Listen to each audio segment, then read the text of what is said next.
Well, there's something going on behind the scenes. I wish I could explain it. I wish I knew it better myself. I think there's some personal interest. Somebody's getting paid off. There's something bad going on behind the scenes, you know? Para muitos, Eustace Conway era a personificação dos homens das montanhas. Chamavam-lhe um Daniel Boone moderno, um homem capaz de entrar na natureza selvagem e fazer dela o seu domínio. Mas e se este homem, que parecia tão controlado, estivesse a esconder uma vida que ninguém esperava? E se aquela imagem de perfeição mascarasse uma realidade muito mais complexa e até perigosa? Tentaram alertar-nos sobre o Eustace, mas ninguém deu ouvidos. Talvez agora seja a altura de finalmente ouvirmos. Eustace Conway vivia da terra de uma forma que todos nós lemos nos livros. Conseguia acender uma fogueira esfregando paus e usava as peles dos animais que caçava e comia. Houve uma altura em que percorreu toda a trilha dos Apalaches usando apenas uma tanga durante a maior parte da viagem. Nesta travessia, sobreviveu quase exclusivamente com o que conseguia caçar ou recolher pelo caminho. Atravessou uma vez o país a cavalo em apenas 103 dias, estabelecendo um recorde mundial. E esta não é uma história de um romance ou de um filme. Eustace Conway é genuinamente um homem das montanhas. E tudo nele é tão autêntico e genuíno como a natureza selvagem a que chama casa. Enquanto a maioria das pessoas passa a vida a olhar para ecrãs de computador e a procurar conforto virtual, Eustace escolheu um caminho completamente diferente. Um caminho construído na terra sob as suas botas, com o vento frio a bater-lhe no rosto e uma vida em contato direto com a natureza. Mas a vida que construiu foi acompanhada de lutas que poucos chegaram a presenciar. Eustace tinha o sonho de viver como os pioneiros, e esse sonho exigia mais do que a maioria das pessoas alguma vez poderia oferecer. A sua disciplina era tão rígida que afastava muitas pessoas, incluindo as mulheres que entravam na sua vida. Dezenas de relações terminaram porque a ideia romântica de amar um homem como Eustace nunca se coadunava com a dura realidade do seu mundo. Imaginavam aventura e liberdade, mas o que encontravam eram longas horas de trabalho exaustivo, comida simples e muitas vezes escassa, mãos cheias de bolhas, pés congelados no inverno, nuvens de insetos no verão, pior de tudo, um isolamento que poucos conseguiam suportar. E não eram apenas as parceiras que o abandonavam, pois até os estudantes que vinham para a Ilha da Tartaruga também iam embora. Os alunos que estavam genuinamente ansiosos por aprender com um homem que consideravam um herói moderno saíam muitas vezes desapontados e exaustos. Vinham com o sonho de trabalhar ao lado de um homem que acreditavam ser o último verdadeiro pioneiro. Infelizmente, o entusiasmo não durou muito tempo. Uns desistiram ao fim de semanas, outros ao fim de dias, e alguns não conseguiram passar do primeiro dia, porque a realidade era completamente diferente do que esperavam. Carregar estrume, cortar pilhas intermináveis de lenha e viver sob as regras rígidas de Eustace rapidamente destruíram as suas ilusões. Muitos foram-se embora, chamando-lhe severo e crítico, e acrescentaram mesmo que a sua atitude desfez a imagem que tinham construído nas suas mentes. As pessoas chamavam-lhe o Daniel Boone dos tempos modernos, um homem que conseguia entrar na natureza selvagem e torná-la o seu domínio. Para os homens das montanhas, ele era a personificação da liberdade, a prova de que uma pessoa podia viver longe do ruído da vida moderna e sobreviver apenas com força de vontade. Os telespectadores viam-no cavalgar pela floresta, brandir um machado que partia troncos ao meio e mover-se como se tivesse nascido na mata. Aparentava calma em todas as tempestades e confiança em todas as tarefas. Mas e se esta não fosse a história toda? E se a vida que parecia perfeita no ecrã escondesse uma verdade que ninguém queria encarar? As pessoas que com ele conviviam tentavam alertar o mundo de que Eustace não era quem parecia ser, mas nem todos o ouviam. Eustace Conway era diferente de qualquer pessoa que se conhecesse. Os seus olhos estavam tão apurados que conseguia ver um veado muito antes que este se apercebesse do perigo. O seu equilíbrio era tão firme que podia atravessar correndo um tronco sobre um rio sem perder o ritmo. E os seus reflexos eram tão rápidos que nada parecia apanhá-lo de surpresa. Acreditava que nada era impossível se dedicasse a isso, e vivia cada dia como se tivesse algo a provar. Para ele, a missão nunca foi apenas viver da terra. Tratava-se de salvar a América, porque, para ele, o país estava a afundar-se em conforto e distrações, por isso dedicou a sua vida a colocá-lo de volta nos trilhos.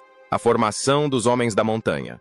Mountain Man é uma série televisiva de reality show que estreou no History Channel a 31 de maio de 2012 e acompanha a vida de pessoas que optam por viver longe da sociedade moderna e sobreviver apenas com o que a natureza lhes oferece. Um dos homens mais notáveis do programa é Eustace Conway, que vive no coração das montanhas Blue Ridge, na Carolina do Norte, num pedaço de terra a que chama a Ilha da Tartaruga. Aí, acolhe pessoas que queiram aprender a viver na sua região, ensinando-lhes as competências básicas necessárias para sobreviver, desde a construção de abrigos à procura de alimentos. Eustace também ganha a vida utilizando métodos antigos e tradicionais para cortar lenha. Embora a sua vida parecesse livre e descomplicada, enfrentou um grave problema quando as suas terras foram penhoradas. Como resultado, teve de lutar muito para manter o lugar que significava tudo para ele. Em muitos desses momentos, o seu amigo próximo, Preston Roberts, que aparecia frequentemente no programa, estava ao seu lado. Já parou para pensar como seria deixar para trás todo o conforto da vida moderna e viver completamente isolado, sem tecnologia, sem supermercados, sem soluções rápidas para tudo, dependendo apenas da terra que o rodeia? Esta é a escolha de homens como Eustace Conway, Tom Orr e Marty Maiorotto, que dedicaram a sua vida a viver da forma mais natural possível. Mas será esta vida tão simples como parece? Desde as montanhas acidentadas de Blue Ridge, na Carolina do Norte, onde Eustace vive, até ao remoto rio Yaak, no Montana, onde os invernos duram 7 meses. Estes homens vivem em algumas das regiões mais remotas dos Estados Unidos. Mesmo no frio intenso do norte do Alasca, enfrentam condições adversas. Cada dia traz novos desafios, pois a natureza é implacável e os deslizamentos de terra podem devastar tudo em segundos. Com árvores que caem sem aviso, tempestades violentas que surgem de repente e animais selvagens sempre à procura de alimento. Estes precisam de estar em constante estado de alerta. O seu principal objetivo é preparar-se para o inverno rigoroso, pois a falta de alimentos e de mantimentos suficientes tornaria a sobrevivência quase impossível. Esta luta constante contra o tempo e a natureza torna as suas vidas perigosas e fascinantes. Ao construir a reserva Turtle Island, Eustace Conway é um homem que transforma os seus sonhos em realidade, pois, quando imagina algo, certifica-se de construir a base para o sustentar.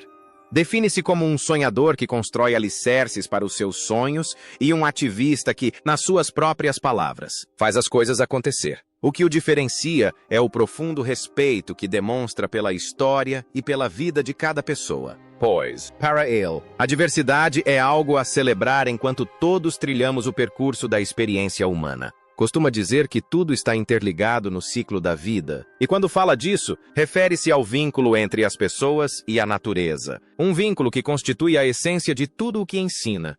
Eustace explica que o seu método de ensino é prático porque, como diz, a minha forma é partilhar competências e tecnologias, proporcionando aos alunos o envolvimento prático com experiências próximas da natureza. Ao participar nestas tradições, cedo se percebe o papel que os humanos desempenham na grande teia interligada da vida. Ao estudar outras culturas, aprendemos mais sobre nós próprios e sobre a nossa relação com todas as coisas deste mundo.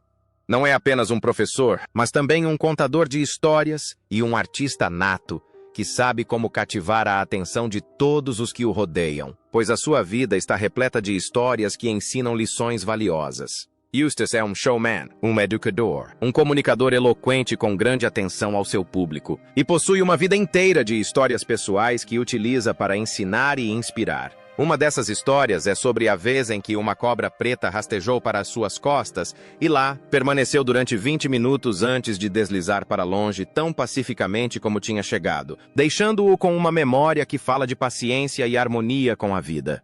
Quando Eustace pisou pela primeira vez a terra a que chama a Ilha da Tartaruga, disse, quando pisei pela primeira vez esta terra, a Ilha da Tartaruga, soube que tinha encontrado o lugar sagrado que procurava. Correspondia à visão que eu carregava desde jovem, um vale remoto e intocado, para ser preservado para sempre na sua forma selvagem. Nessa mesma semana, comprou os primeiros 107 acres de terra. Com o tempo, adquiriu mais terras, transformou a floresta numa quinta e construiu um programa baseado em experiências e guiado por um lema simples, simplesmente real.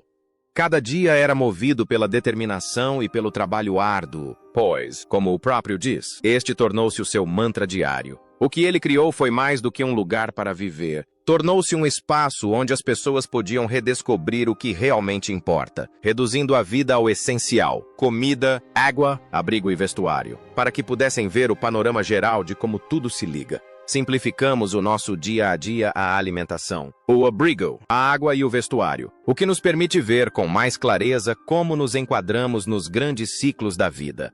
A nossa cadeia alimentar, o ciclo da água, o ecossistema e a economia ambiental. Partimos pedras para fazer ferramentas, curvamos cascas para fazer cestos e rodamos paus para fazer fogo. Andamos de charrete, lavramos a terra, secamos dióspiros silvestres, cozinhamos urtigas, observamos a luz da manhã a atingir as copas das árvores e erguemos uma pedra num riacho para ver que mistérios ali se escondem. Observamos uma aranha a tecer a sua teia ou 42 borboletas a agitarem-se com a nossa passagem silenciosa.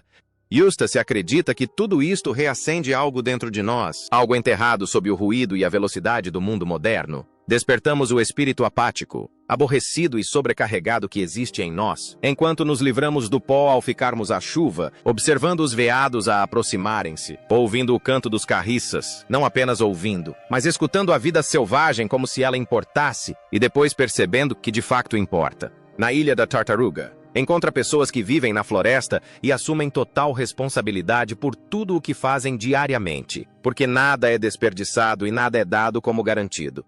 Trabalhamos com grupos de todos os tipos, desde profissionais da área empresarial a turmas do ensino básico. Somos ecléticos, diversos, espontâneos e criativos. Oferecemos uma porta de entrada para uma visão renovada de uma antiga realidade natural que tudo rege. Com alguns paus e ossos, podemos despertar o seu mundo. Mas à medida que este sonho crescia, a pressão também aumentava, e começaram a aparecer fissuras. Quando a pressão começou a vir ao de cima, numa panela com banha de porco derretida, o sabor ficou simplesmente incrível. Num dia quente de junho de 2013, Eustace Conway descansava num trenó de madeira, à porta do estábulo de cavalos da sua reserva Turtle Island, M. Triplet, na Carolina do Norte. Durante anos, pessoas de todos os cantos do mundo viajaram até lá para aprender a viver mais perto da natureza e a libertar-se da vida moderna. Vínhamos em busca de respostas sobre como sobreviver fora da rede elétrica, como regressar às raízes da existência, e a Turtle Island tornara-se um santuário para esses sonhos. Infelizmente, a Ilha da Tartaruga viu-se em apuros porque as autoridades locais ordenaram o encerramento do local, alegando que não cumpria as normas de saúde e segurança. Quando comprou os 107 acres originais em 1987, a sua visão era profunda. Ele queria que a Ilha da Tartaruga fosse uma pequena bacia na terra, intacta e natural, rodeada de asfalto e autoestradas. Um espaço verde e intocado que mostrasse às pessoas como era o mundo antes de as máquinas e o betão o cobrirem. Eustace vivia desta forma há quase toda a sua vida, tendo saído de casa dos pais nos subúrbios aos 17 anos para se embrenhar na floresta e começar um novo capítulo. A partir desse momento, a sua missão passou a ser pregar o valor de uma vida sustentável e simples. Durante mais de 30 anos, construiu este sonho. Mas até os sonhos mudam com o tempo. O Eustace que as pessoas encontraram em 2013 não era o mesmo homem que tinham imaginado a partir das primeiras histórias. As roupas de cabedal que usava como símbolo de uma vida ligada à terra foram substituídas por calças de ganga e uma t-shirt. O ar em redor da Ilha da Tartaruga já não transporta apenas os sons do vento e dos pássaros. Agora, ouve-se o zumbido de uma motosserra, e é possível ver alunos que vieram aprender habilidades primitivas, descobrirem que Eustace considerava vasculhar contentores do lixo tão importante como rastrear animais ou pescar. Por quê? Sobreviver no mundo atual exige mais do que apenas métodos tradicionais. E havia também a equipa de filmagens, uma vez que Eustace tinha participado, durante 2 temporadas, na série Mountain Men, do History Channel. Admitiu, a rear, que era uma contradição, pois, como disse, acho a televisão terrível, portanto é um paradoxo. Ainda assim, fazia parte de um equilíbrio delicado, uma vez que a manutenção da Ilha da Tartaruga exigia recursos. A reserva dependia de estagiários e aprendizes que trocavam trabalho por conhecimento.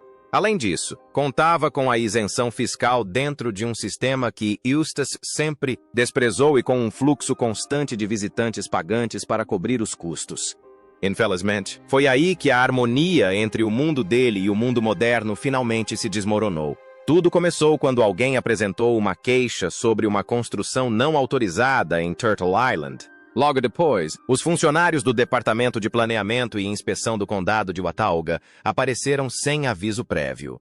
O que encontraram chocou-os, pois espalhadas pela reserva existiam dezenas de estruturas, desde cabanas a celeiros e cozinhas, todas construídas sem qualquer licença. O procurador do condado deu um ultimato a Eustis, oferecendo-lhe 3 opções: adaptar todas as construções às normas de segurança do estado e obter as licenças necessárias.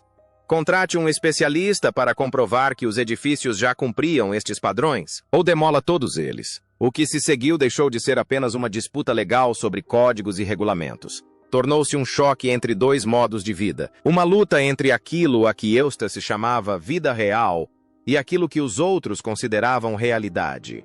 E essa batalha estava prestes a testar tudo o que tinha construído ao longo de décadas. Este conflito remonta a 2012, quando o diretor de planeamento do condado, Joe Furman, recebeu um telefonema anônimo. Cerca de uma semana depois, chegou um envelope sem identificação contendo um mapa rudimentar, mas surpreendentemente detalhado e codificado por cores, mostrando construções, terraplanagens e cablagem elétrica, tudo supostamente realizado sem as devidas licenças, inspeções ou projetos de engenharia.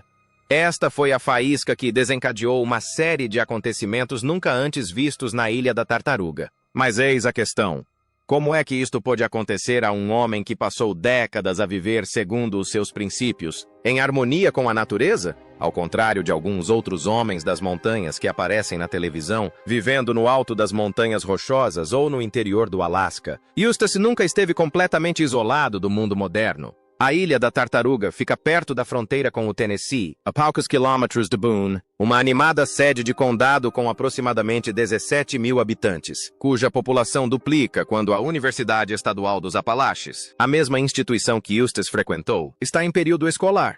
Depois de atravessar um riacho que serpenteia sobre as rochas, a estrada abre-se para um prado onde a história parece ganhar vida. Em redor, erguem-se uma ferraria, uma cozinha e um refeitório a céu aberto, um paiol de milho e outros edifícios anexos que contam uma história de costumes antigos ainda vivos. No centro, encontra-se a visão mais impressionante.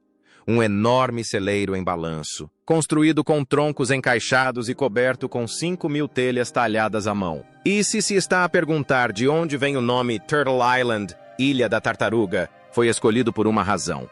Vem de uma história da criação dos nativos americanos sobre uma grande tartaruga que salvou a vida de um dilúvio carregando o mundo às costas. Em sentido figurado, explica o site de Conway, somos uma ilha de natureza selvagem num mar de desenvolvimento e destruição, mas nem todos concordaram com esta visão. Observaram painéis solares que alimentavam o pequeno escritório de Eustis e uma microcentral hidroelétrica construída por estudantes da Appalachian State University para alimentar uma oficina. Os inspetores também repararam que a cablagem e as caixas de derivação não estavam de acordo com as normas. Encontraram um fogão a lenha com a chaminé ventilada por baixo de um telhado de metal, em vez de através dele. Descobriram também que os sanitários exteriores, destinados ao uso público, bem como vários edifícios apoiados em fundações de pedra empilhada, não estavam devidamente ancorados. No seu relatório de 78 páginas, o consultor de construção Dabo O'Whaley fez um alerta que não podia ser ignorado. Muitas das estruturas, não eram estruturalmente seguras, acrescentando que a propriedade, no seu estado atual, representa um risco para a segurança de qualquer pessoa que esteja perto de qualquer uma das estruturas.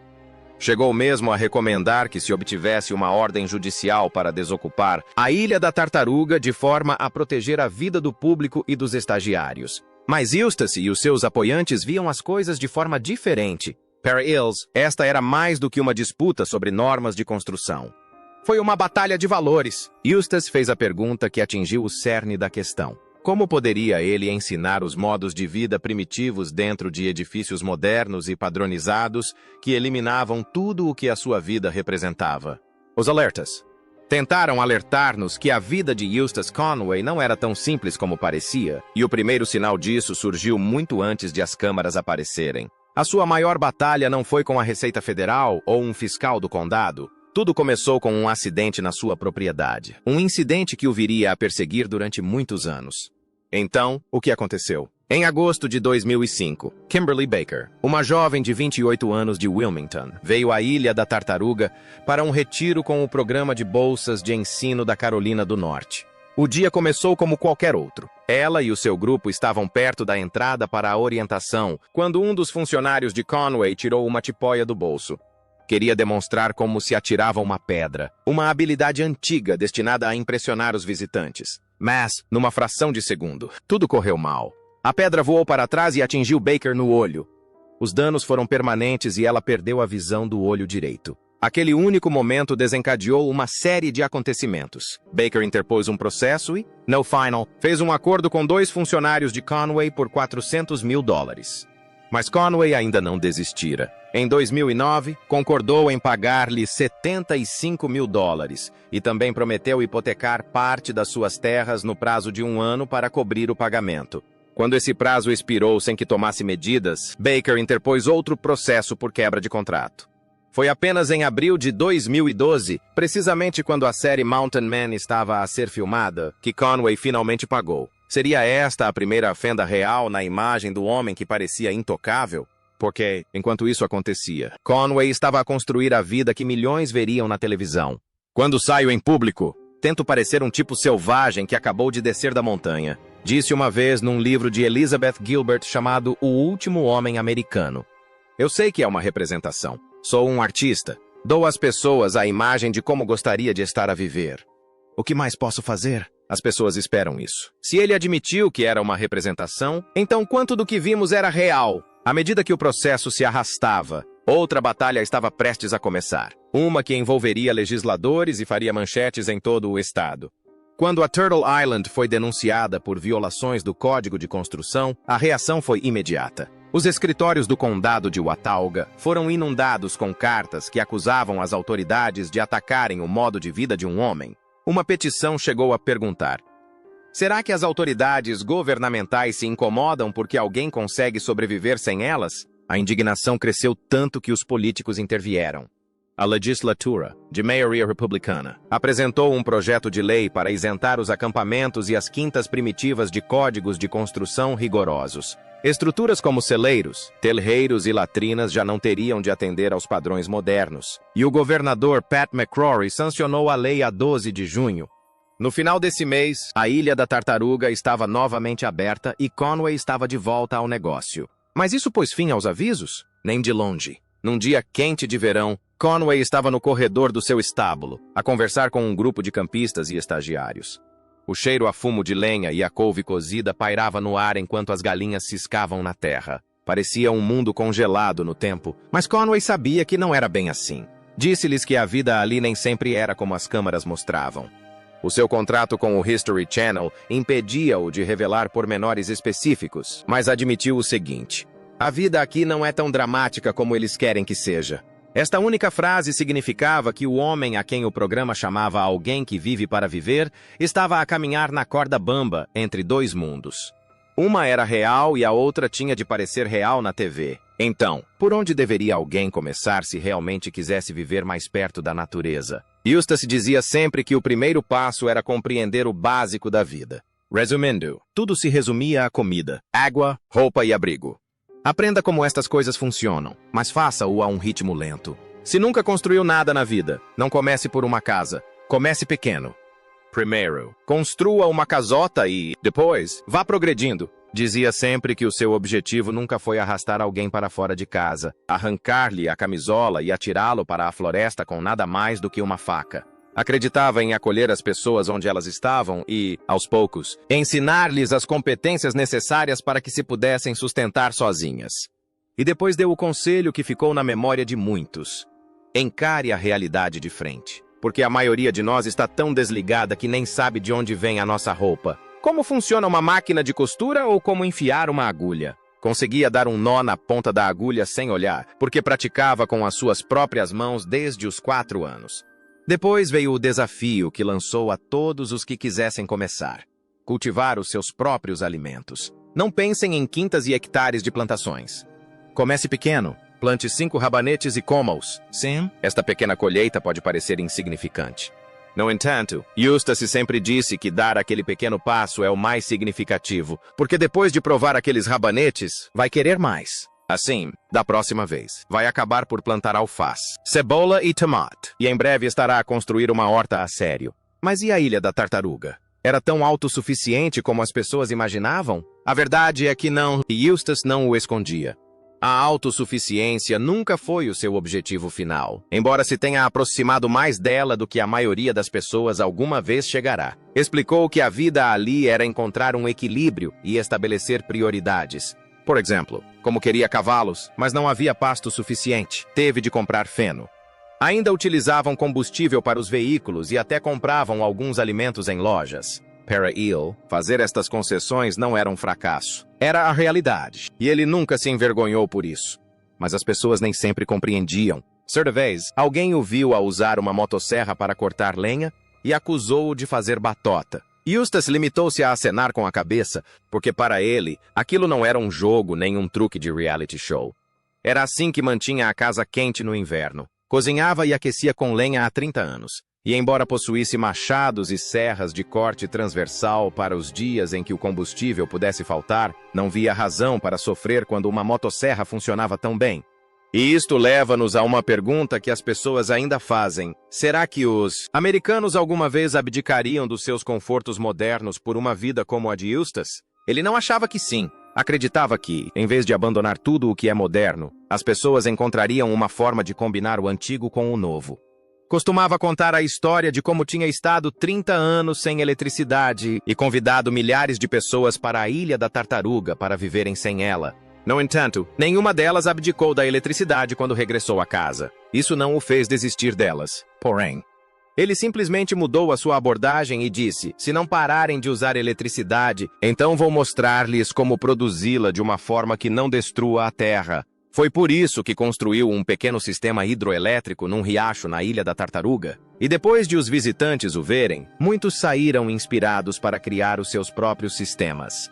E talvez fosse esse o aviso desde o início. Eustace nunca quis arrastar o mundo de volta para a Idade da Pedra. Ele só queria que as pessoas dessem um passo atrás em direção à realidade, para se reconectar com o verdadeiro sentido da vida. Mas agora, depois de todos os processos judiciais, das quesilhas com o Estado, da tragédia de perder o seu amigo mais próximo e da pressão de viver entre a verdade e a televisão, a questão permanece.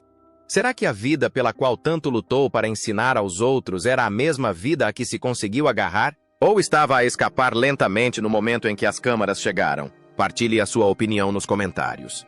Se gostou deste vídeo, faça like, partilhe e subscreva o canal. Antes de ir, explore os outros vídeos no seu ecrã.